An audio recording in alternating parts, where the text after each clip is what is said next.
I'm Amanda Weidner. I'm the horticulture specialist for CSU Extension here in Pueblo County, and also the Master Gardener Coordinator. I was supposed to be joined tonight by Sherry Musso, one of my apprentices. Unfortunately, she let me know this afternoon that she was ill. So you get 100% Amanda tonight. Hopefully you'll make it through. Won't be too big a deal. As we start this off, I always like to chit-chat really quick about what All Pueblo Grows is. So this is the program that's supported by CSU Extension, Pueblo County Master Gardeners, and the Pueblo City County Library District. It's the program that provides all those free seed libraries that you guys have in all of our branches across the county, and it's the one that presents these free classes on gardening topics throughout the growing season for folks. The mission and purpose of All Pueblo Grows is to grow a community of seed savers and successful food gardeners through education and free seed libraries. So that's what we're all about. Now, if you want to get involved with All Pueblo Grows, you're like, what else is this program about? What are we doing here? So one of the first things that you can do is obviously check out those seed packets. Every library branch, like I said, should have a library of them that you can check out. And all you need to do is bring in your library card, and you can check out up to 5 packets per time. We encourage you to come back, get more, grow as much as you'd like, and that you have room for. You can also come to these monthly classes, which all of you are doing, and encourage friends or anybody else that you think would benefit from this information. We try to gear this year towards new gardeners or people who have basic questions about basic topics for gardening to get everybody on a good solid foundation. So this year it's all 6 to 7 p.m. on the last Thursdays of each month. Next year it could change and we might explore some new topics, but that's where we're at right now. You can always also choose to volunteer with us. You don't have to be a master gardener to volunteer with us, not even close. So if you might be interested, go ahead and shoot me an email at weidnera@pueblocounty.us, and I can help you kind of find your way in here and find something that might fit you. You can do things like seed packing, running our seed swap table back there. You can help out with presentations or outreach, fundraising, whatever is going to fit. This program's pretty flexible. And then finally, I would encourage all of you to utilize the seed swap table that's at the back of the room. So this is a table that is offering up free seeds. You don't have to even check them out with the library card on this round. You can just grab some and take them home with you. And we're trying to gear this table. It's going to have commercial on it. It might have some bulk on it, but we also really want to get community seeds on it. So seeds that people have been growing, you know, and then bring in at the end of the season, and then we can provide those for the next year for folks. The idea is these seeds are growing up in Pueblo, in our environment, and over time, as they produce more and more, we're going to get seeds that are more acclimated to our growing conditions, right? So we want to be able to offer those up to the community, seeds that are actually suited for our area. Okay? And if you are interested in actually donating seeds, we do have a spot on our website that can show you what to do, tell you how to submit them, that sort of thing, okay? So as far as using that seed swap table, you just grab an envelope and pen, write out what kind of seed you're taking on that envelope. We usually have a measuring spoon provided for that loose seed so that you kind of get the right amount. We'd encourage you to use that one, please. And then you can pour them in there, tape it shut. Unfortunately, the seals on those little stinkers do not stay closed. So that's why we have the tape over there. So I try to tell everybody, please tape them shut so they don't pop open in your car and you're growing carrots in your floorboards, you know. So a lot of what's going to be available on there, I am assuming over the next couple years, is going to be those homegrown varieties. So anybody who's coming to these classes, a lot of my master gardeners, anybody like that that's growing stuff, I'm going to try to get things from all of you to try to populate that table over time. So I would definitely encourage you to check out that website, see if you think you might be interested in saving some seed and then bringing it on into us. You can bring it here to one of these classes and just hand it off to the seed swap table person over there. You can bring it in the extension office. You can leave it at the library at the different seed donation spots next to those seed library catalogs where you kind of pick your seeds out. So there's a lot of options there to try to make it easy. Okay. So here's what to expect today. Much like the last time, we're going to go ahead and have our presentation. The questions for me personally, I prefer them to be topic specific. So if we're chit-chatting about something in particular and your question aligns with that, by all means, go ahead and ask it. If it's something that's a little off base, wait a little bit later or until the end, and I'm happy to answer them too, okay? I'm planning on at the end, then we can have a little bit of discussion, talk about what we covered today. If you guys have questions or you want to share something, that would be the time to do it. No problem there. And then, of course, at the end, feel free to visit the seed swap table again. Grab whatever suits you. Really quick, I wanted to chit-chat about who is in the room. So you already know me. Can I have people who are master gardeners raise their hand, please? Yeah, I got my crew back there. So these are our master gardeners in the Pueblo County program. Kathleen in the pink shirt is manning the seed table in the back. So if you have any seed questions, you can ask her. And otherwise, all of our master gardeners are fully trained to answer questions. So if you have anything specific that you'd like to talk to them about, you're welcome to. Or you can come find me afterward as well. All right. Let's get going. So we're going to start off with transplanting. Tonight we're covering transplanting and weeds. Not necessarily connected, but both very timely at this time of year, right?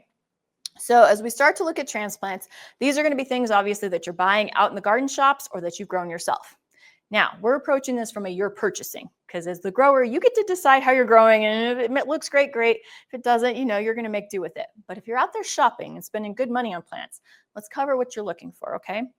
First of all, your plant should be as wide as it is tall. So you're looking for a nice bushy plant, strong stems, stocky stems. That's what you're looking for. That means that it's got a lot of resilience. It's going to be able to handle stresses better. It's going to be able to handle actually even mechanical pressures better. Then you want to also look for dark, thick green leaves in most cases. Some plants are a little different colored, right? Some of our plants lean toward variegation or a yellow tinge or a purple tinge, but most cases you're looking for thick, dark green leaves. This one's a sneaky one. You don't want to get anything that's in flower. The reason being, your plants have already expended tons of energy in creating those flowers. They're putting on a good show. They look so tempting in the garden center. You know this. But if you can resist, you're going to be happier down the road. You want to pick plants that have little buds on them or that don't have any flowers at all but still look amazing. Strong stems, beautiful green leaves. Reason being, if you take these guys home with the flowers, they've already put all that energy into them. Then those flowers are going to fade within a couple of days, and those plants have to pull themselves all back together again to be able to produce more flowers for you. So you've got a long stretch of time there just waiting for color. If you buy them with the buds, there's going to be some transplant shock, but usually they overcome that pretty quick, and you're going to get that color a lot faster. It'll last a lot longer. Okay, and then finally, I know this seems kind of common sense, but it's worth repeating here.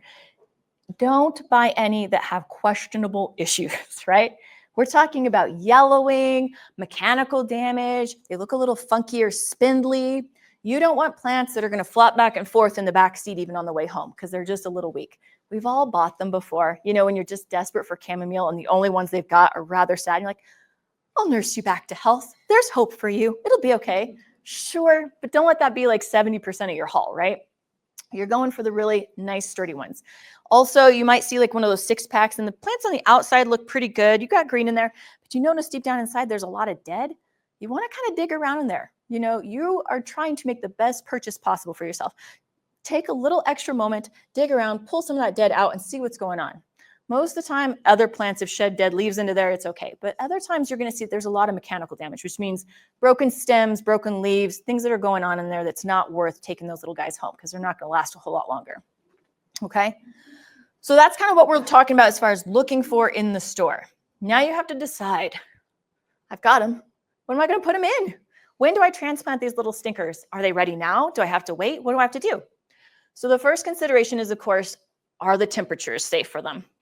And especially for your particular type of plant. We have some plants that are much more comfortable with a cooler season. They can handle a little up and down the temperature swings. And then we have others that are much pickier, that want it really nice and warm, and not just the outside temp, but also the ground temp, right? The soil. So you have to figure out who you've got on your hands and try to choose the right time for that particular plant. I think most of us know, if you've lived in Pueblo for very long, about after May 15th is safe to plant almost anything. If you choose cool season stuff, which we talked about in a couple other lectures, you can go a little bit earlier than that. If you got a 10-day forecast and you're in early May, maybe you're looking at, you're like, I think I'm going to be okay. I feel confident. I'm going to go for it a few days earlier. But most of the time, that's your sweet spot as far as being super, super careful and conservative. If you've got, like I said, ones that are a little bit tougher, you can push back a little as long as you're hardening off, okay? So that brings us to this next point. So if your plants are hardened off, say the nursery has grown them outside, they've been exposed, they're good to go, you can pop them in the ground that day if you want. However, if you're pulling them out of a greenhouse or if they've come in the mail, that's a whole different story. And you're going to want to go through the hardening off process. Now, mail shipped plants, they usually come pretty good. Like you see this picture, these are really nice looking mail plants. They get a little roughed up in the box, but they can usually bounce back pretty easily. Every now and then you'll get ones that look awful, and you should contact the company and let them know this is unacceptable. But these guys look pretty good. As soon as they hit your doorstep, you want to get them in and get them unwrapped if you can, and get them into the ground as soon as possible. Keeping in mind your hardening off process though, of course. So don't let them sit on the counter like Amanda has done in the past for like a week going, I'll get to it, I'll get to it. They're fine. They're tucked in, they're protected, they're going to be fine. They don't like that, okay? Be better than me. So I have this hardening off process worksheet here, handout if you will. That's going to help us as we move through that, but we're going to get to that in a second. First, preparation for transplanting.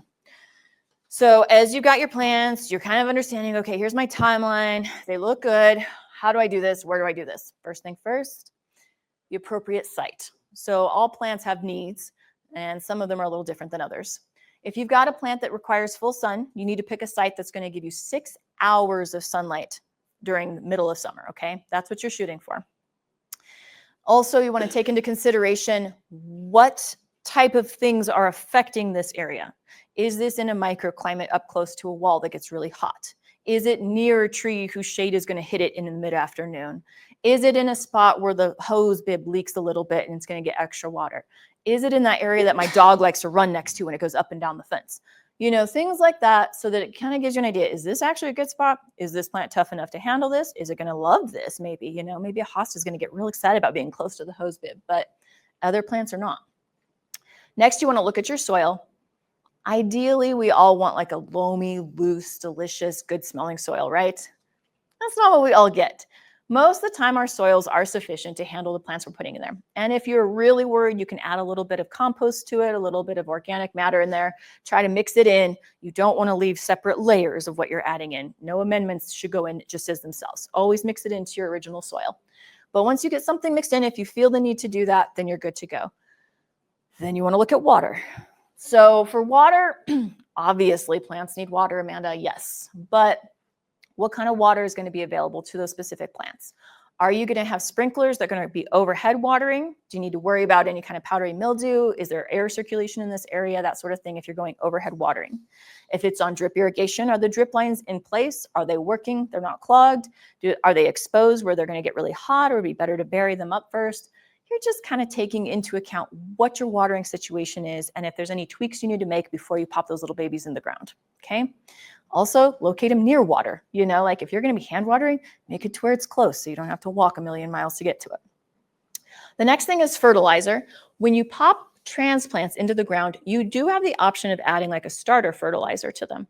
And that's just something that you can add in as they go in that's going to chemically let those plants know it's okay. You don't have to be in shock anymore. You've got all the resources you need. Flourish now, you know, and that's what you're shooting for if you're adding that fertilizer in. When plants get transplanted, they go through a little bit of shock. And what that does is it inhibits their ability to grow. They're trying to conserve all of their resources and they're like, oh my God, what do I do? What do I do? You want to let them know there's lots here. You don't need to worry about it. Just take off. And so you will see a little bit better growth with that. Is it necessary? No. Do you have to do this to get good bushy plants? No, not at all. You can fertilize later. You can choose not to fertilize at all. But if you want to give them a bump and just see how it goes, even have a little experiment like this one gets it and this one doesn't, let's see how they look. Go for it. It's an easy thing to do. Starter fertilizers are usually like a 10-10-10, something very simple across the board so that then you're guaranteed to get all the nutrients. Usually in Colorado, what we most need is that nitrogen. So then we look at mulch. Mulch is so important, right? It is the integral part to a successful landscape in so many ways. So mulch is the piece that's going to add protection to your plant. It's going to conserve that water in your soil for you. It's going to keep things, all of your like microbes happy and fed over time. So mulch is absolutely worth it. And whether you choose rock mulch, wood mulch, grass clippings, pine tree needles, that's up to you. Any of those mulches are fine. Some are better suited to certain types of plants, but it doesn't mean that you can't use them. So yes, our xeric and native plants are going to prefer rock mulch, but some of our more moist loving plants or ones that are a little bit easier going like peonies or hostas or delphiniums might like a wood mulch better. Doesn't mean they can't survive, you know, with a rock mulch. It's just some of these plants that like it a little bit drier, like a nice hot soil. And so those rocks heat up nice for them, that sort of thing. So choosing your mulch is important, but absolutely putting it on is the most important thing, okay? You want to go about 3 inches deep usually, but you don't want 3 inches up against the stems of your transplants. You want to kind of give it a little bit of a bowl shape, if you will. Not a deep one where it's going to let a lot of water settle in there, but you don't want a bunch of mulch up against those stems. Just keeps it too moist next to the living tissue. You don't want to create an environment for pathogens to get in there and be a problem. And then finally, oh, sorry, did you have a question? I did, about mulch. Yes. So I'm new to the Pueblo area. Okay. Lived in Colorado before, but had an old garden that was easy. Okay. Not so easy now. So I inherited a 1,700 plus foot garden area that has pea gravel in it now. Okay. I didn't understand why everybody uses gravel everywhere here, but now that I've faced the wind a few times, I kind of get it. I prefer some kind of like cypress mulch Right. or that kind of thing, because I'm a barefoot gal, so Sure. I'm finding it difficult to always be on the rock, but I'm afraid of it blowing away. So do you have any suggestions? Yeah, as far as that goes in Colorado, I mean, basically your tendency is the right one. You want to go with the stuff that's going to weave together, that cypress mulch, if you will. I think they call it like gorilla hair, the cedar stuff over at Landscape Supply. So that's the one that I typically use. What it will do is, because it's so fluffy, it tends to weave together to kind of create more of a mat so it doesn't blow away quite so easy. If it's fresh on the ground and the wind picks up and it's not very moist, it will kind of pick up and move. But as the season wears on and it kind of weaves together, it normally sits still. That or the really big chunks of wood. I don't like the big chunk of wood look. So people oftentimes put the little chunks in, and those are the ones that get sprayed all over your concrete or get picked up by the wind.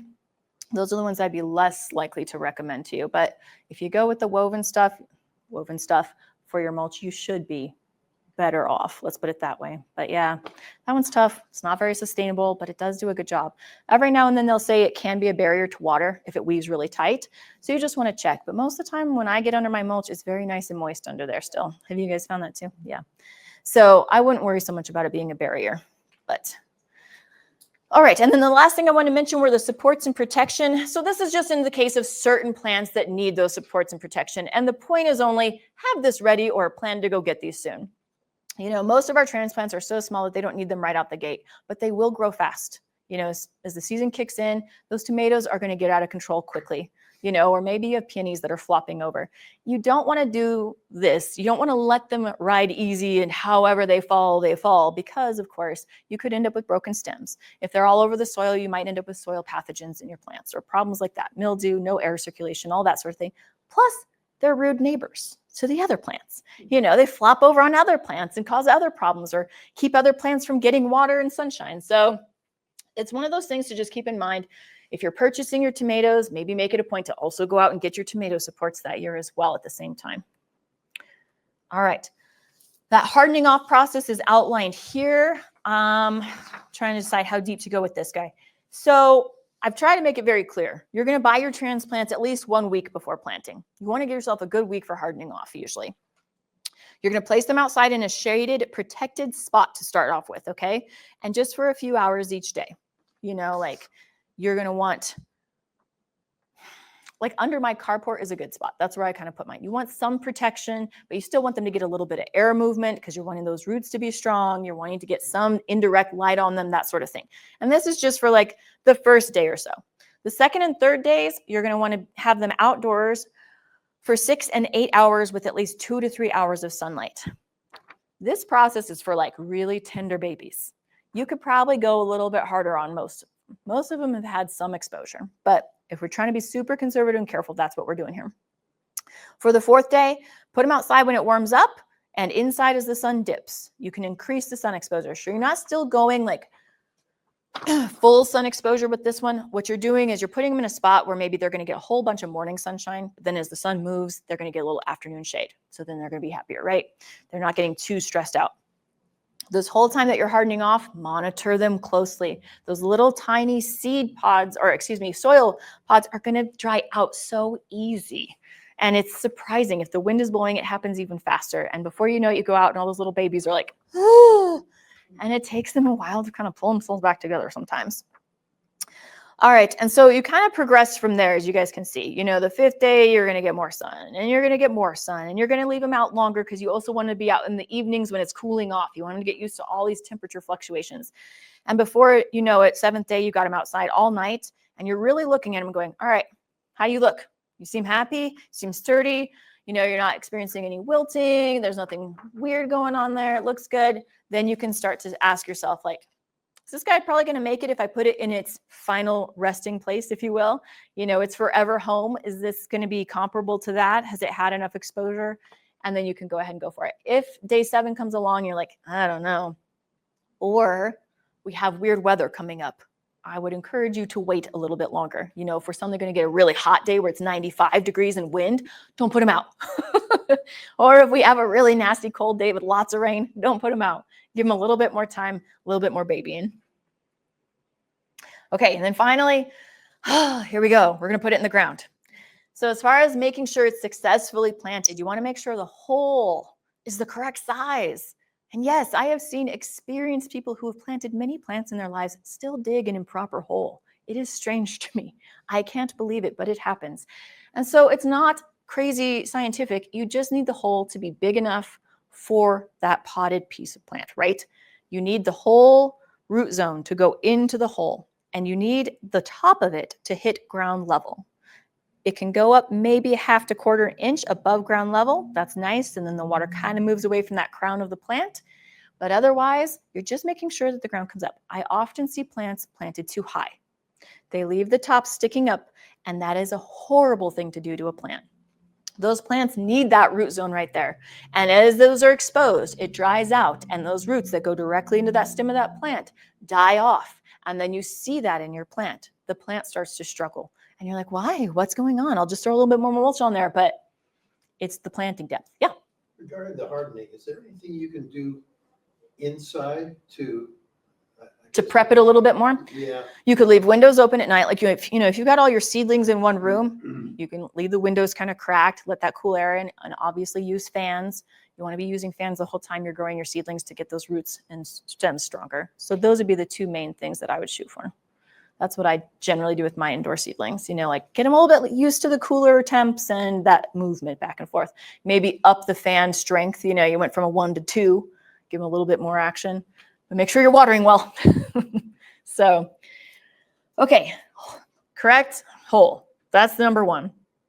Then when it comes to actually putting them in there, as you take it out of its pot, take a look at the roots. A lot of times we're going to see, especially with like annuals and perennials, their little roots wrap around, right? They're a little bit root bound. This is not as big a deal as it is for like a tree or a shrub, but it is nice to be able to loosen those roots up a little bit and kind of spread them out so that they're flaring in all directions if possible. This doesn't have to be a big thing. You don't have to dig it all and, oh no, I have more on this side than this side. Like, don't make it a big thing, but you're just loosening it up so that they can all get soil contact and go in the right direction where they're not going to be continuing to spin around that plant and inhibit growth, okay?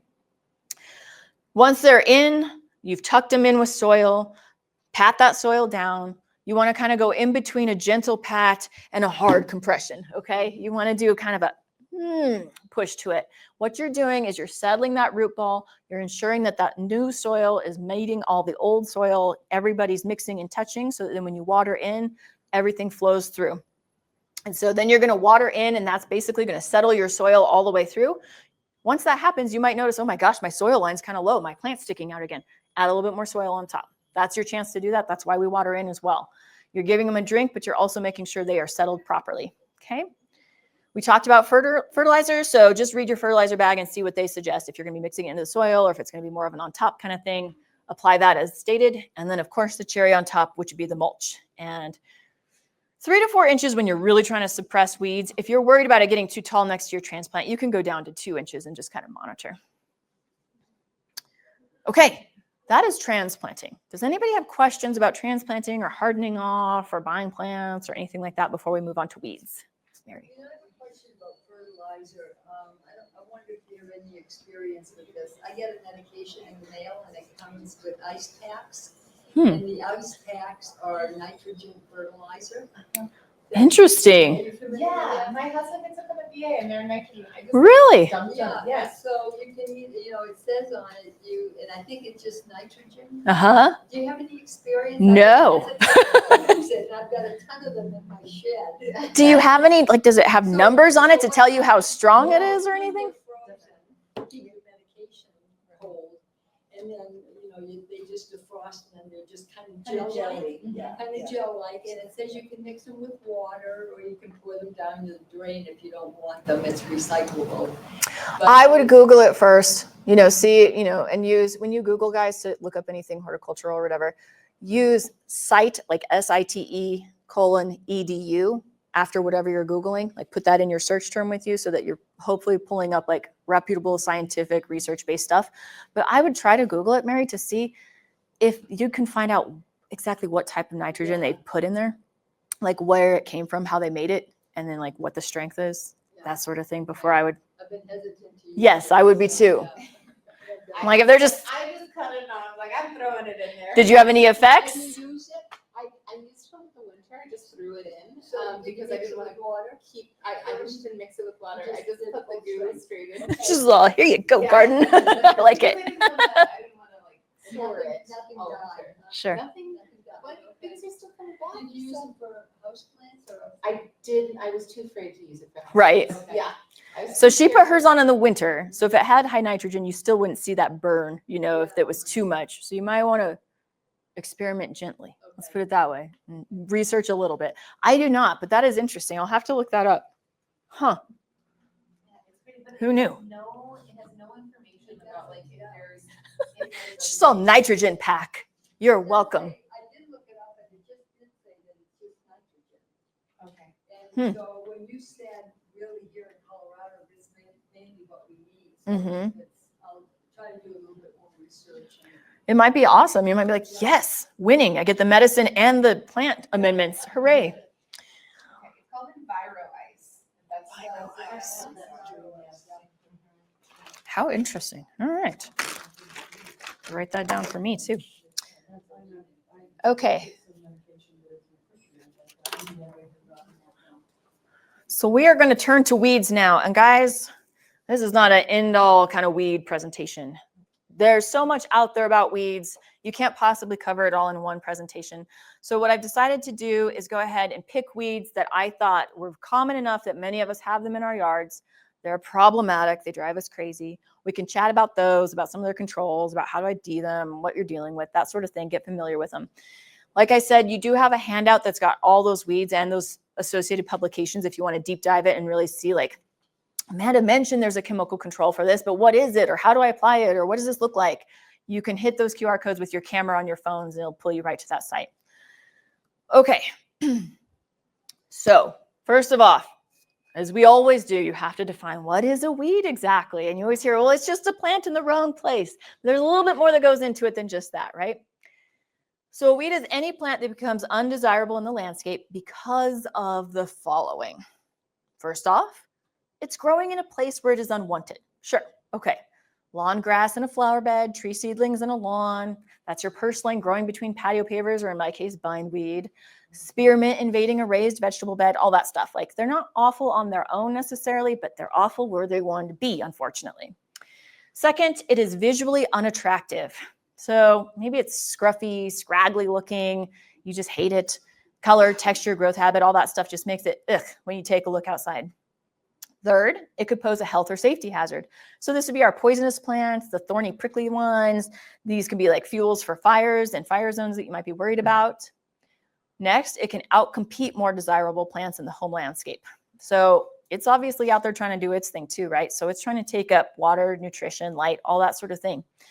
And it can also escape into native landscapes, which is creating biodiversity problems. So if they're more successful than those native plants, you got a problem, right? Finally, and it can act as a host or shelter for other pests. So sometimes these plants that you don't want to be there are going to be a host for things like rust, or attractive to insects that you don't want out there, food or shelter for damaging wildlife, that sort of thing. So there's a lot of things that could make a plant a weed for you. Here's some characteristics that are going to make them successful, where they actually become a problem, right? First off, many of them have a rapid growth rate. They tend to be prolific seed producers. Unfortunately, the viability of their seed is rather lengthy in some cases. Frustratingly, deep roots, stolons, and tubers often make them really hardy. They're tolerant to adverse growing conditions. So they're the ones who are going to make it through the grasshopper plague last year or through the droughts and that sort of thing. And you're like, oh, plus because they're way deep underground, they're very hard for us to get to control. Oftentimes they're more ecologically fit than other plants in the landscape, which means they're just more efficient. They're more efficient at making food, at handling water, at handling intense, environmental issues. So that can be a problem. They are often adapted to readily spread. These are the ones that are just like, yes, wind, or animal manure is fine, or water, human activities. My kids are notorious for picking all the dandelions and blowing their seeds all over my yard. No matter how many times I scream, please have mercy, don't. So weeds readily spread. They are often adapted to disturbed soil and sites. This is something you're going to see time and again. If you have an area that is no longer has native plants growing on it, it's been disturbed in some way or another, it is a perfect spot for so many of these plants to find their new home in. Weeds love disturbed soil. So if you are having to undergo a project in your own home landscape, make sure you have a plan for how you're going to cover that back up with either desirable plants or some sort of cover like mulch and cardboard or whatever you're doing, because you don't want to leave it open. It's just inviting headaches. All right, then they may not have insects or diseases to keep them in check because many of our weeds are not native here. They have not evolved with anything that's living here that could control them. And that's why they kind of get a step up on some of those other species. And finally, they may be better competitors for light, nutrients, or sun. So it's kind of what we said. They're really good at what they do.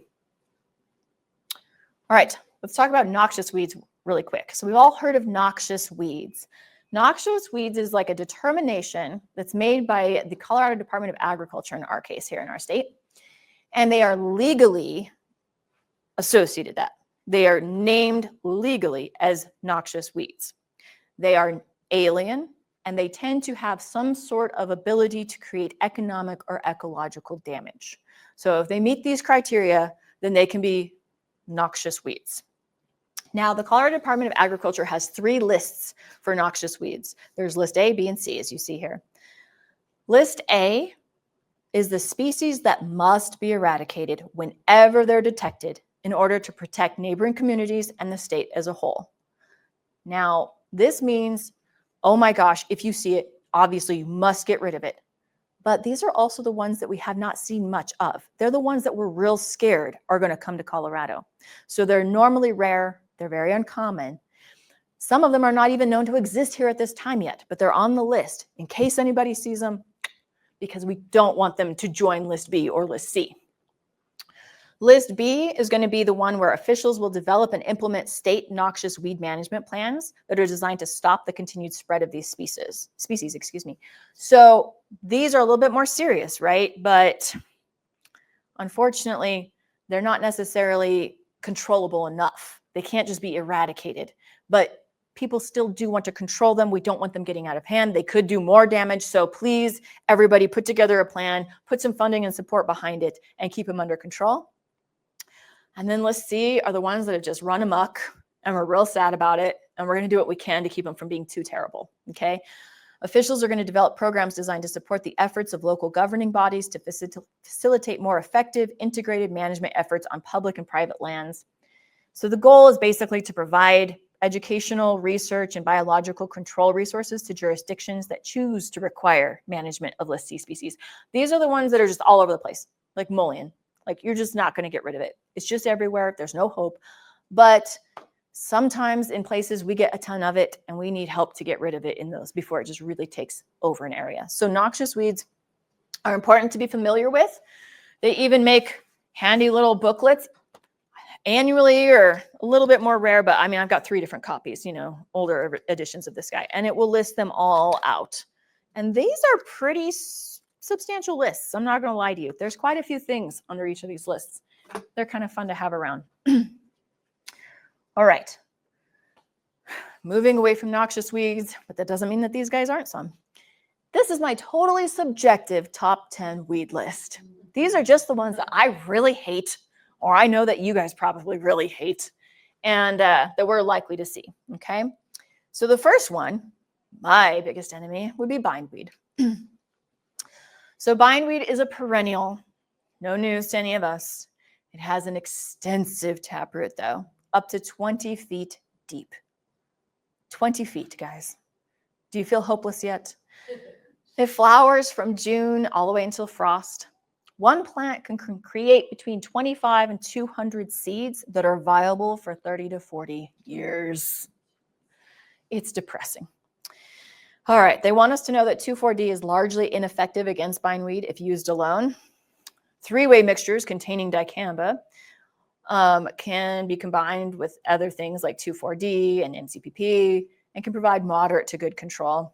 It is a listy noxious weed. Okay, so this one we know is everywhere. Control it if you can. I have had some people tell me that they have had success with hand picking it all summer long. So you're wearing down its reserves. And then in the fall, you let it grow up a little bit and you just spray the dickens out of it. Because in fall, they don't have as many resources and then they're going to sit with that poison all winter long. It's going to rest in their root system because they take all the stuff that they've got up top when they're photosynthesizing and they put it down into the roots by fall. That's what they're moving all of that to. And so you have a better chance of success. So that might be an option if you're looking to kind of control it. Yeah. I did that last year. I was moving from Longmont down, so when I came back after 1 month, it was like weed central, right? Mhm. So I picked as much as I could and I cut as much as I could. But at the end, in the fall, I don't use any chemicals except for vinegar. I use that heavy duty 30% vinegar. Right. And you're supposed to mix it 1/4 to 3/4. I just put like half and half and it killed it. Now, I can still see where the dead ones were. Of course, it is coming back up now, but I figure if I can, and I've been pulling it, if I can pull it and hit it with vinegar every month. That's the key, is you have to do it repeatedly for probably 2 to 3 years to truly get rid of bindweed, especially an established plant. But you're right. For a calm day. Yeah, you just have to, exactly. No wind, right at the right time. But I mean, what else are we going to do? So that's bindweed. Then we've got kochia. I live out in the county. I wish this was worth something because boy, do I grow a lot of it in my yard, unfortunately. So it's an annual. It's native to Asia, introduced though from Europe. So European settlers would bring it over as a forage crop. But unfortunately, livestock don't want to eat it most of the time. They'll eat it when it's real young. They can eat it then. But then after a while, it gets older and it develops all these toxins, the nitrate, oxalate, sulfates, saponins, and alkaloids that can actually cause poisoning in cattle and sheep. So not a great choice, European settlers. Could have been better. Really bitter about it, actually. It can grow up like 1 to 6 feet tall. It's one of our tumbleweed plants, as you probably know. It's got those really shallow tap roots, which means that once it starts to dry out, it can easily come up off the ground and start rolling in the wind. Those roots don't hang on at all. The seeds happily are viable for less than 1 year, but they're sneaky because even if you're just mowing it down, they can still produce those seeds below the mowing line. So even if those plants are real short, if you're not keeping an eye out, they will still make seeds, okay? And it germinates multiple times between March and September. So even though the seeds don't last real long, it can just keep making them and keep germinating throughout the season. So it's really worth the time to try to control it if you can. I don't have anything on here for control because it is pretty susceptible to chemical controls. It is susceptible to mechanical. You can just yank it out. It's just a lot of work, but it's doable. And they're just little stinkers. Puncture vine. Such a cute plant and so rude, right? So this one's a perennial. It's the goat head plant. It's going to be a low-growing, mat-forming plant with small little leaflets, as you see, and 1/2 inch wide yellow flowers. So cute and cheery. The herbicides that you can use against it are most effective, though, when the plants are actually young and small. So you don't want to wait until they form those big old mats. You can also apply pre-emergence around April 1st for multiple years because the seeds are viable for 3 to 7 years. So it's another one of those long-term projects. You can mechanically control it, which just means ripping it out with your nice thick gloves on if you want to. But one plant, if you let it go to seed, can go 200 to 5,000 seeds. That seems insane. I can't even imagine 5,000 seeds off of a plant. But anyway, if you ever walk anywhere, I walk in certain places with my dogs, and there's tons of puncture weed there. And it just feels like you're never going to control it all, right? Like it's just got such a good hold. And with it being perennial, it's real tough. But it's not impossible. Okay, these guys are all over the place right now. It's been a good year for these out in the county, I can tell you that. The purple blue mustards. So to my eyes, they all look purple, but to each their own. These are a non-native annual. They tend to grow 6 to 18 inches tall. They're shallow rooted, so that means they're super easy to rip up. I don't know if you guys have any in your yard, but it's not a big deal. Just up they go. They have a nice, strong odor. When I say nice, I mean it, because when I was growing up, these weeds were around. I was out in Beulah, and we get these strong whiffs of this smell, and I was like, oh, now I associate it with spring, so I don't mind it so much. It's a strong odor from my childhood, but some folks do not like it. It's going to germinate in late fall and early winter, which means that then you're going to have little babies coming up in early spring, right? And so you're going to want to control late winter, early spring. That's when you're going to hit them when they're the weakest. The latest would be before mid-April. So we're past that spot at this point. As you can see, most of them are at flower. They're starting to do that thing where the leaves get smaller and they get more stick-like looking and stuff. So probably you just want to pull them out, especially before they start making seeds. Okay, so you want to reduce that seed production to control them overall. Prickly lettuce. Does this look familiar? It is a summer annual or a winter annual because it can germinate in spring or fall. It's a non-native. The flowers are going to be yellow ray florets with a dark blue stripe on the lower side. The leaves have these stiff little bristles along the bottom midrib. Hand pulling is a good control method. Wear your gloves. You want to work to control these before seed set as well because it gets wind dispersed. When those little guys, the stalks start to dry out, then it's going to be all over the place. So just yank them up if you can beforehand. As far as post-emergent herbicides, you can throw those on there as well. And especially during the rosette stage where it's still low to the ground, it hasn't formed the stalk yet. Then we have Russian thistle. This is another one of our tumbleweed plants, right? This one's an annual, also native to Asia, and it can cause poisoning in cattle and sheep. Now, the way that you can tell this one is that purple striping. So if you look in that top picture, the stems get all that purple coloration, which is kind of pretty if you just look at it by itself. But that's how you know it's Russian thistle and not something else. So it gets up to 3 feet tall, also shallow roots. That's why it's such a good tumbleweed. But it also means that you can pull them up or hoe them effectively. You can also mow them before seed set to control them. It's going to snap at the base and spread seeds as it rolls along, producing thousands per plant, okay? The seeds are happily, like kochia, only viable 1 to 2 years, so management is worth it unless your neighbors have a bunch of these things with wind, okay? In that case, I'm sorry. We've all been there. Like we were talking about, disturbed soils are a great place for these guys to take hold. So avoid disturbing the soil and allowing for more of that germination to happen. You want to keep an eye on these guys. Really get rid of them if you can as soon as possible. You can also use pre-emergence and post-emergence. But when you do apply them, you want the plants to be less than 4 inches in diameter. And that means the whole plant, like leaves and everything should be like that small around. So you're shooting for when they're tiny and you're going to have the most effect. And then you want to maintain the area with alternate species for suppression. So like we were talking about, if you've got a disturbed area, throw something else that you actually want down there to help compete against these guys and take up real estate. Yeah. So if you killed them with one of the post-emergence, how long should you wait before you can scatter seed of something that you would rather have? Depends on the post-emergent. A lot of times you can do it like within a week or 2. Okay. Yeah. Or after it rains. Yeah, it just depends on which one you're using. Okay. You'd just want to read the label because I can't generalize too much. I don't want to lead anybody astray, but yeah. Just read all of that. Okay. Quackgrass. Fun name. Not so fun in the garden, right? This is a listy noxious weed. It's a perennial and native to Europe. It gets 1 to 4 feet tall with stiff stems and spreads by rhizomes. Rhizomes are the roots that go out from the bottom and continue along, right? So the leaf sheath and blade are hairless to sparsely hairy. So that's one way that you can kind of look to try to identify what it is. The seeds germinate in both spring and fall, and the seed production happens more than once per season. Each of these guys is going to make 25 seeds per plant and resemble kind of like wheat heads. You can kind of see that in that bottom picture there on a slender spike. The seeds themselves are viable for 3 to 5 years. It is susceptible to some of the herbicides, so you can try glyphosate. Don't disturb the soil.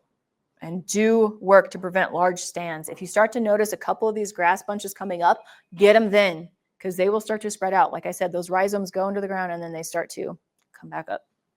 Okay, so take care of that early if you can. Cheatgrass. I've known people who have waged hard battles against cheatgrass.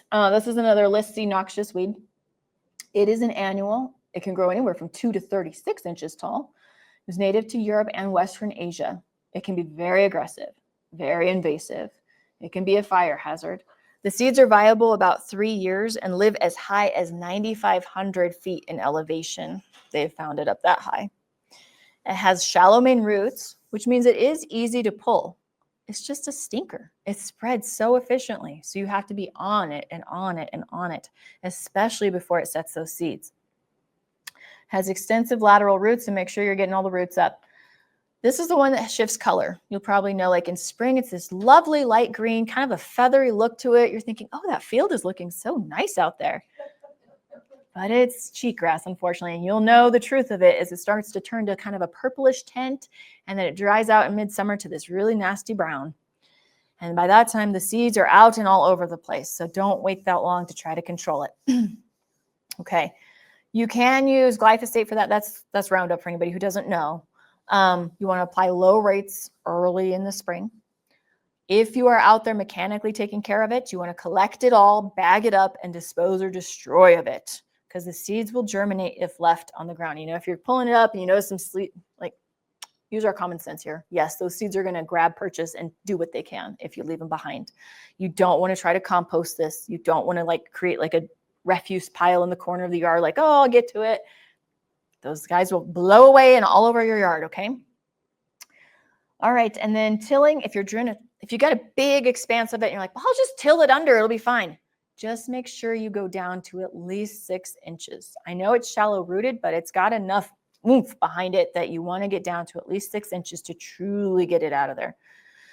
And then there are many publications on cheatgrass that we've got, because it's a problem not just for gardeners, but for a lot of people who have rangeland, you know, and small acreages. So if you're looking for more information, by all means, just do a CSU extension search for it. You will find it out there if you're battling cheatgrass too. Then we've got common lamb's quarters. Now this one isn't quite so naughty, right? Because some people really like it.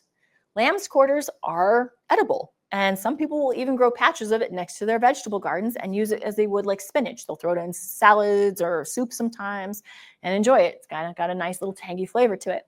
This one is a summer annual. It's native to Europe and Asia. The stems also often have a red purplish stripe on them or markings, but you can tell the leaves are very different from Russian thistle, so you're not going to get it confused with that one. It can be toxic to cattle, sheep, goats, and can even abort livestock pregnancies. So you don't want this out where you know you're going to have anybody grazing. It is a relative to spinach and beech, which explains why it might taste pretty decent. Under good conditions, the seeds are viable for several decades, which is why it is so successful. It is found everywhere in the United States except the deserts. It goes everywhere. So at least it's kind of not horrible. You know, at least we can still eat it. The controls for it would be hoeing, cultivation, thick mulches under layers of cardboard, you know, newspaper, that sort of thing. Herbicides containing dicamba, especially during the early growth of it. However, these guys are tough.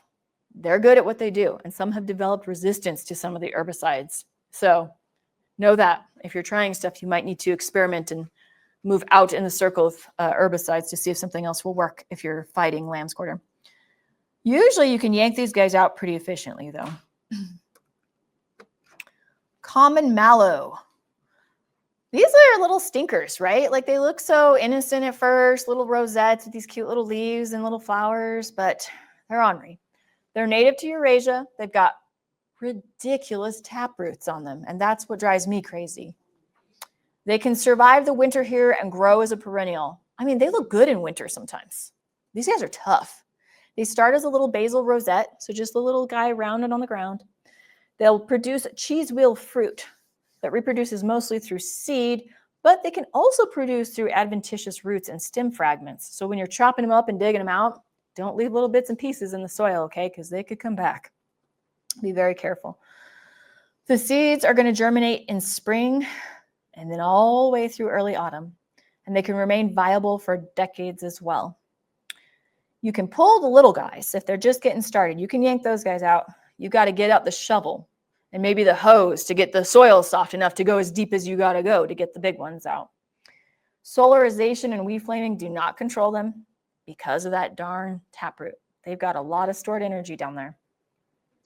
As far as chemicals go, those are your options, the T4D and MCPP, dicamba. Do not spray dicamba over the root zone of trees and shrubs. Refer to the label, as I say. I think of this only because I have mallow at my house and it loves to grow at the bottom of my pine trees for some reason. If you spray a dicamba over anything like a shrub or a tree root, it is very likely those roots are going to take it up and you're going to see leaf curling and dieback and stuff in your trees or shrubs. So be very careful. Always read your labels. So that's the mallow. And then there are a few honorable mentions here. First of all, I want to talk about thistles real quick. So thistles are getting a bad rap. You know, so many people are concerned about biodiversity and native plants and everything right now that, you know, you could be out hiking and people think they're doing a very good service to the world by yanking up any thistles that they come across. They think, oh, Russian thistle, gross, let's get it out. However, if you take a look at this list, we have far more native thistles in Colorado than we do non-native ones, right? These are all of our native ones, and then there's the non-natives. And so you want to be very careful before you yank anybody out. You're going to need to get out something to do some identification, whether it's an app on your phone or one of the books that they have out there. You know, they've got publications that just go into the thistles of Colorado. But be very sure before you yank any of these guys out, because some of our native ones are really struggling to survive as well. There's an insect that goes around and gets inside of some of their flower pods and eats all the seeds that are in there, so they can't reproduce very well. Things like that are happening. So do be careful. Other annoying weeds that I just want to mention, you know, not everybody made the list, but it doesn't mean they're not annoying. So we've got pigweed, dandelion, purslane, mullein, all of those equally irritating. You will find them on your weed sheets that I've got there with the QR codes if you want to learn more about those. And finally, as you battle your own weeds, I highly recommend exploring online for management options or to understand these weeds a little bit better, which is what we tried to do today. Just know what you're dealing with, how long those seeds are going to last, or what kind of root system they've really got under there, or like what's your best method. And if you want to dig into that, please look at the Colorado Department of Agriculture or any of the CSU Extension publications out there on this stuff. CSU Extension is not just horticulture by any means. We've also got things on a whole nother family of natural resources, another one of agriculture and agronomy. So these weeds are causing problems in multiple places, right? In our natural spaces, on farmland, on small acreage, on rangeland, all of this stuff. So you might be finding that information in different places, not just on gardening sites. So please dig around. You are going to find so much good information out there. And then finally, the Colorado Native Plant Society can be a really good resource as well. They often go into a lot of our natives that may look like weeds. Maybe you're out in your yard like, my goodness, what is that thing? But maybe it's a super awesome rare native plant that you got lucky enough to host. So before you yank anybody, you might want to try to look them up and see what you've got. Sometimes we have little treasures that move in, especially if you bring in topsoil or other things from other places. My mother and I have both gotten little plant presents that are natives through that. So it's kind of fun. All right.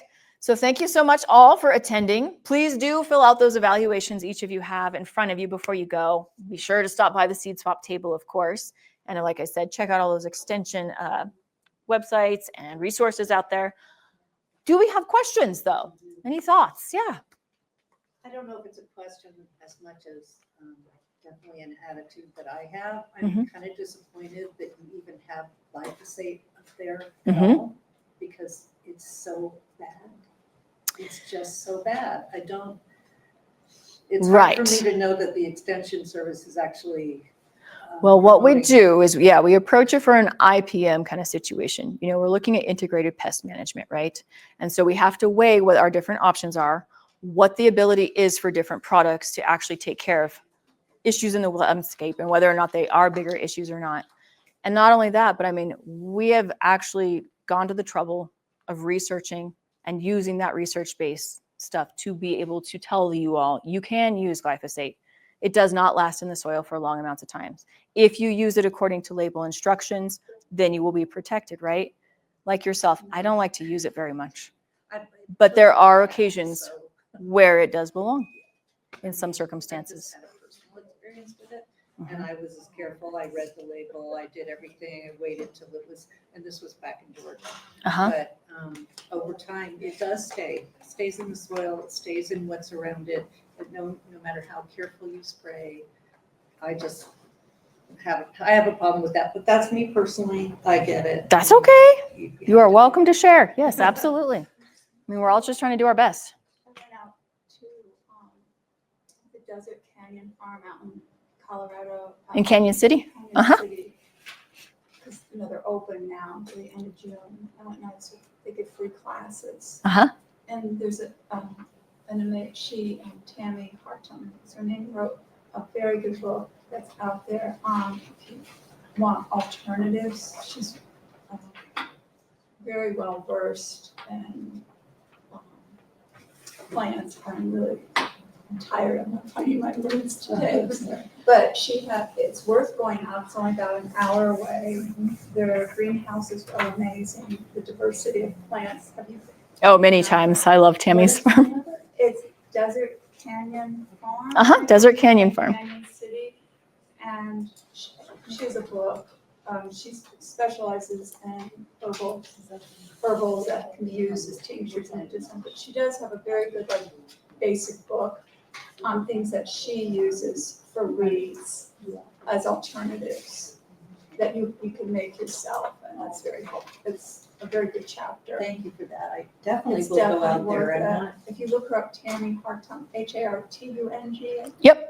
I'm sure it's $20 the book, and it's really, it's really very resourceful. I think she also sells her books there at the farm stand too, a lot of times. That's right. So you can also grab one, yeah. But it's really a wonderful thing to go out to. Really good plants. It's like the highlight of my spring season. I'm all, I gotta go to Desert Canyon today. It's like the thing I look forward to. On their website, they have free classes on the weekends. Okay. And they're about an hour, and yeah, I've been to Kansas City. so you've been to that, I've not been to that place, but I've been to Kansas City. Oh, she gives classes. Okay. So they're open already? They're open, they opened April 12th, and they're open till the end of June to the public. And then they, on the website, they have every weekend, every Saturday and Sunday classes. I went to one on chamomile. And they have different people, and they're really good. As long as the weather's above 40, 50 degrees, but no. Well, thank you. But it's just very impressive. So over every plant, there is chart basically about how it grows and it's Yeah, she gives information, and That's great. information. I mean, it's just. there's edibles there, and she does tons of different tomatoes and lots of different things. So Yeah. And lots of good stuff out there. Okay, good, thank you. And there's alternatives, so that's something if you're interested in. Do I Thank you have, very much. of course, any other questions? Anybody else? Okay. Go ahead, I do have yes. A question on cover crop. Yeah. For help with weed control. Okay. So, this is a first for me because we have inherited this huge yard that was just full of weeds. And so Yeah. we weeded it last year. So I planted a cover crop, different clover, ryegrass. So you kind of did a whole mix of stuff in and there? mixed. Okay. So, well, this might be interesting just to try. I wanted to see if anything would grow Okay. without amending the soil, and Uh-huh. a lot grew. But I didn't know that with this ryegrass, you should really, in very early spring, start turning it over. So it's starting to go To develop seed. the rye. Okay. And actually, someone thought it was they thought it was quackgrass, not quackgrass. They thought it was the cheatgrass. And so Oh. you better start pulling it. But I don't think so because it's exactly where I planted it. Uh-huh. Is it okay just to mow? We've gotten blue flax is starting to grow out of this crop, which we do want the blue flax. So I started pulling it by hand, but I wanted to also help the soil. Should I just put it back into this soil or throw it out? With the ones that you're pulling, you mean? It all depends on what you want to come of it. If you don't mind that it reseeds itself, you can put it right back into the soil. I don't really want it to receive. In that case, Just cut the throw it. seed tops off and then you can I turn was it back just pulling in. it out of the soil. And otherwise, pull it out. You can compost it, if you can get your compost pile hot enough to get rid of that seed. Yeah. But So blue flax is also growing. We want to keep the blue flax. sure. But if I pull out the ryegrass, is that going to weaken? Well, if their root zones are right next to each other, yeah, you're going to have a little. But if you tuck that soil in there and give it a drink right away, flax is usually pretty tough. So just don't do it on a hot day. Like I did it said, today. huh? I did it today. Okay. But I didn't water it after that. Just so When you get home, yeah, or tomorrow morning, give it a little drink. And I tried some of the real tender ones to put to pat it down. Yes, because you want to resituate that soil around those roots. Yeah. Okay, but I can just throw the ryegrass out that I pulled. Yeah, if you're worried about any seeds germinating again, that would be your best bet. Yeah. But I didn't. Okay. You can mow it if it doesn't form the seed heads, and you That's can what I mow it. thought. Yeah. There's patches that have the flax in it. So it was the patches with the And if you're just flax. collecting, rather than letting your clippings go, you can collect it all and still mow it and then just throw those clippings away, so that you don't have the seeds. So you have some That's options. tomorrow to water the wood. Yeah, get anybody that got disturbed some water. Just it helps settle those roots back in again and give them that little burst. So cool. It's too much. All right. Well, thank you guys. If you could hand me or one of the master gardeners your evals, we'd appreciate it. Thank you. Thank you. And we will have our next one next month for Thursday.